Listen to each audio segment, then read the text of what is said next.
kind of peace you only find in remote rivers. Ganyan na. Yan. Tapos ulo. Kasama na yung ulo. Yan. O, bugtog na.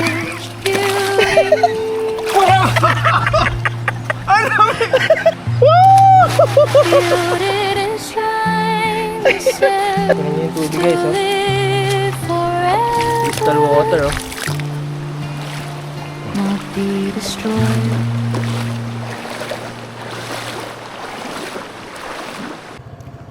Yo guys, ayan, minimal setup tayo ngayon. Pupunta tayo sa Labak River, yung isa sa magandang spot dito na masarap mag-camping or masarap maligo dahil unang-una napakalinis ng tubig at ang lamig ng tubig, lalo na ngayong mainit ang panahon.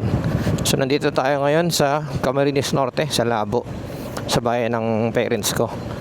So ngayon sumaglit lang tayo. So magde-day tour lang tayo guys. Punta lang tayo doon, tambay konti. Then daanan natin isang tropa, si Brother Erwin. Tapos doon tayo sa bahay niya kasi malapit lang sa bahay niya. And then may nakausap na akong guide, sasamahan tayo hanggang doon sa dulo kasi hindi pa exposure eh. Wala rin bayad doon, libre. Kaya kumbaga pang ilan pa lang tayo sa mga bibisita doon na hindi taga rito. Yung mga lokal lang na mga taga ron, yun lang nakakapunta ron. Ano lang naman siya eh, 20 minutes away from sa bahay ng parents ko at saka doon sa project natin. Ayun guys, medyo pangit kasi daan dito, medyo rough road. Buti nga medyo okay na eh, kasi maraming resort dito, maraming paliguan. Pero yung pupuntahan natin hindi pa na-explore ng mga taga-bayan. From kalsada, maglalakad ka pa ng 30 to 40 minutes. Although hindi naman mahirap yung dadaanan mo, sakto lang according dun sa kinausap nating guide. Sabi ko sa kanya 2 o'clock natin siya pupuntahan, which is now is 10 minutes before 2 o'clock. So kailangan na nating magmadali, baka umalis yung guide natin. Dito na nga pala tayo sa bahay ng ating tropa, si Bro Erwin. Dami sasakyan. Ang resort nga rin pala dito, dami nagpipiknik sa sobrang init ng panahon.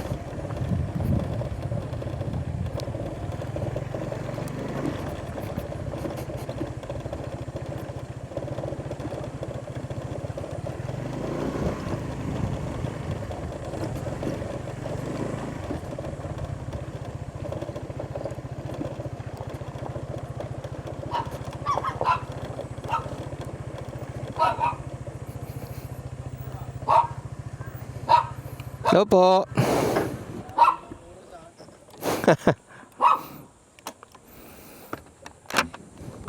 Dito na tayo sa bahay nila Bro Erwin. So hintayin lang natin siya. Yan, after 40 minutes, about 40 minutes lakad namin kasi lakad naman namin is lang, chill lang. Hindi kami nagmamadali. Ayan. 30 minutes tayo, chill lang. 40 minutes. 40. 40 minutes yung chill natin na lakad. May shortcut pa yun. May shortcut pa yun. Sama natin si Brother Erwin. Uy, katmon no? Katmon. Masarap to. Sibo nga ba? Sir, ano pangalan mo, sir? Vincent, yan. Guide natin si Kuya Vincent. Usap namin ni Brother Erwin, tatlo sana kami. Mag-overnight kami, kaso na-busy yung isa namin kasama, kaya dalawa na lang kami. At hindi na lang kami ma-overnight, bali sisilip na lang kami sa lugar na to kasi nga maganda talaga siya sa video and photo na pinadala sa akin. Isang nag-invite sa akin dito, sabi niya try ko raw puntahan. Narinig na namin ng Oh, tunog ng tubig. Oh, kaya mas masarap maligo eh. Yung tubig. Wow. Malapit na. Malapit na ba tayo, bro? Ah, yan, sige.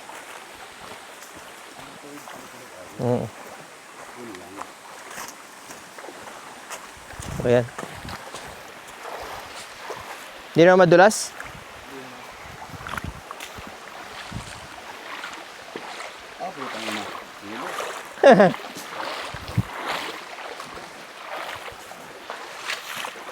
Yeah. Matawid tayo.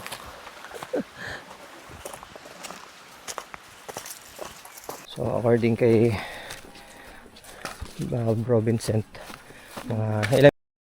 Lulusong na tayo dyan. Lulusong na daw tayo. Malapit na. 10 minutes, 10 to 15 minutes. Malapit na. Maliit. Pero ang ganda.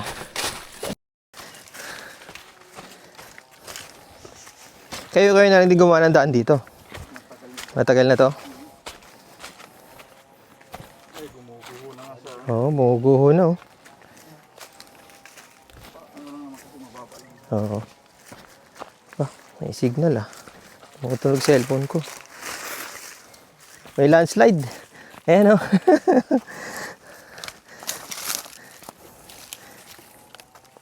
Yeah. Ayan. Yeah.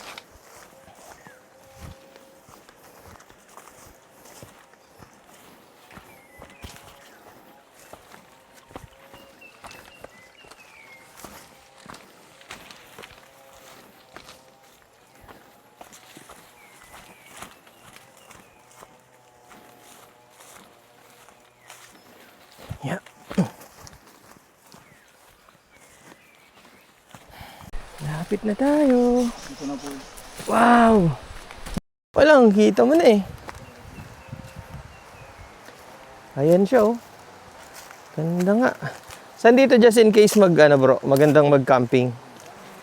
Dito lang kami Ganda, oh. palagay ng tent, ililinisan namin. Ah, dito? Oo. Doon, pwede lang sa kabila. Dito sa kabila, pwede din. Ganda!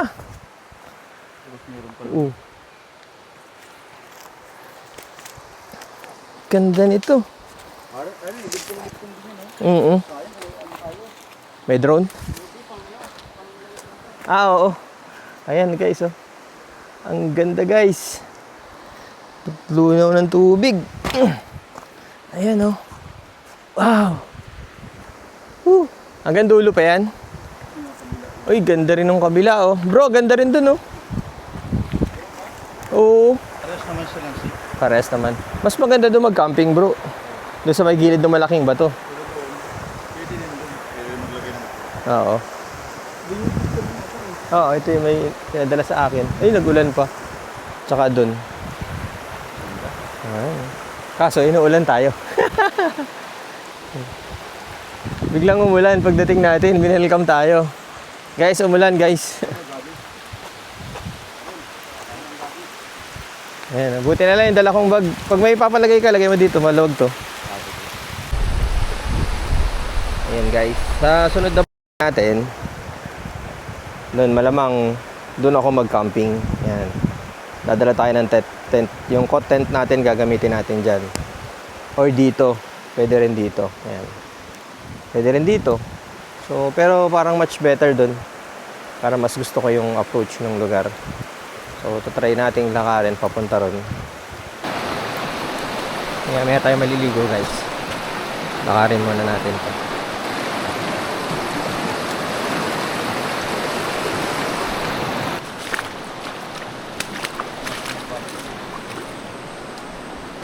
Ah, ito yung 100? Kuweba. Ah, okay. Meron pala dyan. Ayun guys, may kuweba raw dun. Ayun na. Malalim yan? Hindi naman.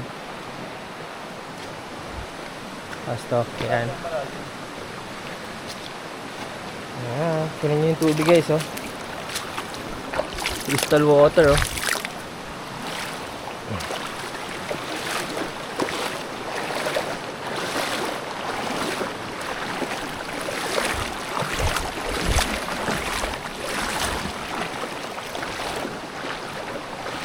Ay, nakakaganda kasi guys dito is yung rock formation niya. At saka yung pagkaka-level, balancing yung beauty. Di ba? Tingnan nyo naman. Oh. Di ba? Oh. Ganda. Gusto mga bato rito. Wow.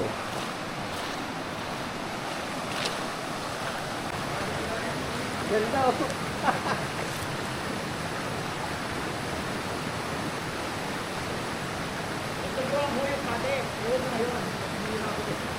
Dati ganito.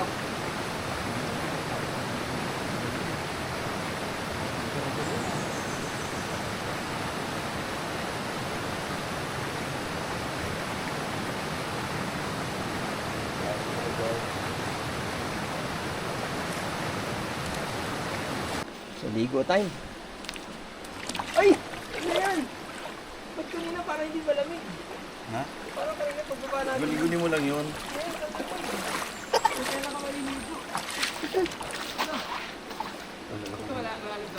Malalim. Babaw lang yan. Pag lumampos ka, malalim.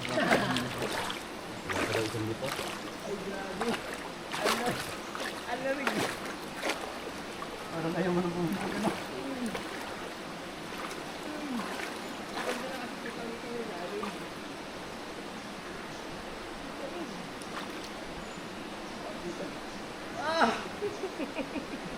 Miko, sabi ni bro. Si Mako.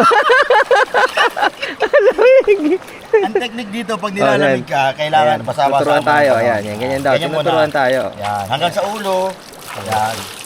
Tsaka pwedeng bumuntog na. Ayan, saka lulubog. Uy! Lamig!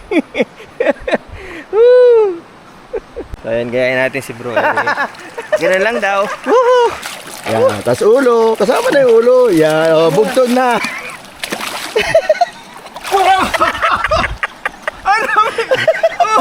Hindi rin. Ma-adapt mo na yan. Game!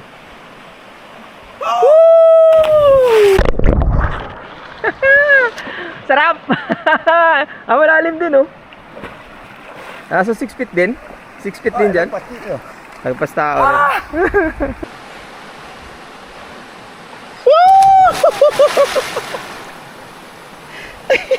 Anong pakiramdam? Malalim! Grabe. Mainggit kayo. Ayan, tinalo na natin guys oh. Oh. Ito yun. Ayun. Sa taas doon. Siguro nasa mga 10 feet din yan. Tapos yung height mo pa. Grabe. Pero sulit. Sarap puntahan dito. So kung kailangan nyo ng guide, si Bro Vincent, bigay ko yung contact sa inyo. Kunin nyo lang, PM nyo lang ako, or i-DM nyo ako, or message nyo ako. Bibigay ko sa inyo yung contact niya para samahan kayo dito. Balik na kami guys. Ayan yung place. So see you soon. Babalik tayo rito. Hindi magka-camping tayo. So pwede naman pala mag-overnight dito. Susunod.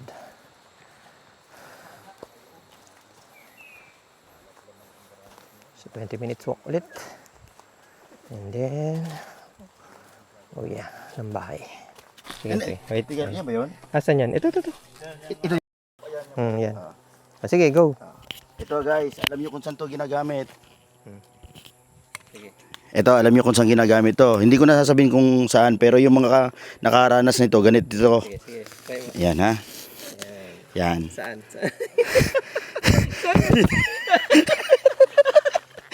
Pag inabot-abot ka dito sa Bulas, sa Duman, ito yung gagamitin mo. Yan na yan. May residue yun. Ganyan kami nun. Ganyan kami nun, guys. Yan ang ginagamit namin kasi hindi makati yan. Yan yung kumbaga magandang dahon dito. Walang halong chemical. Ayan na. Yan mga ganito. Ayan guys. Ayan. Mga ganyan.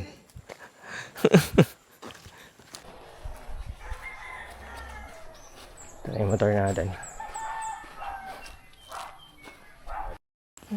Dito na yung motor.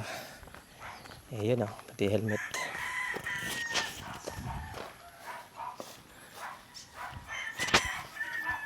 Nasaan na yung tindahan? Ayun, may tindahan pala. Merienda muna tayo. Grabe.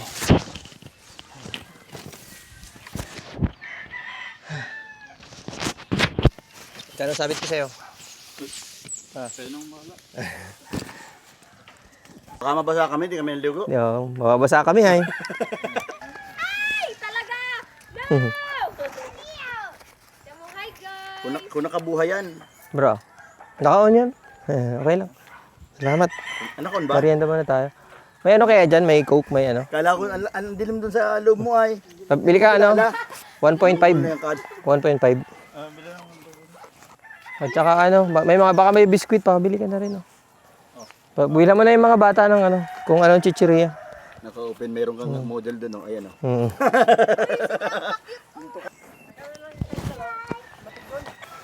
Ayan, mga lokal dito, guys, sa lugar. Ayan, mga anak niya. Hello po!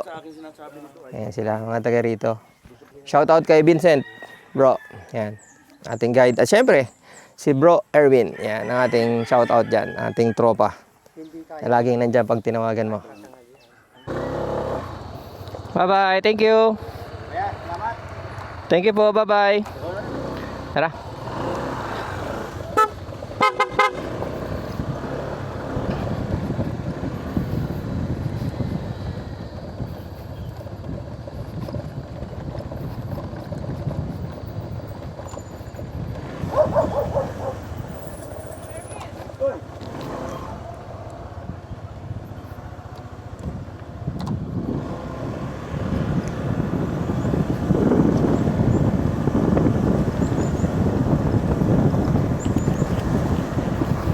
Yun guys, going home. Ganda ng place guys. So pabalik tayo dyan for sure. Kailangan nating maximize at makapag-camping tayo doon. Pero hindi ko pa alam kung kailan guys. So hanggang dito na lang. Puputulin na natin. At dito na magtatapos ang ating video para sa ating Labac River adventure. So see you on my next one. Peace.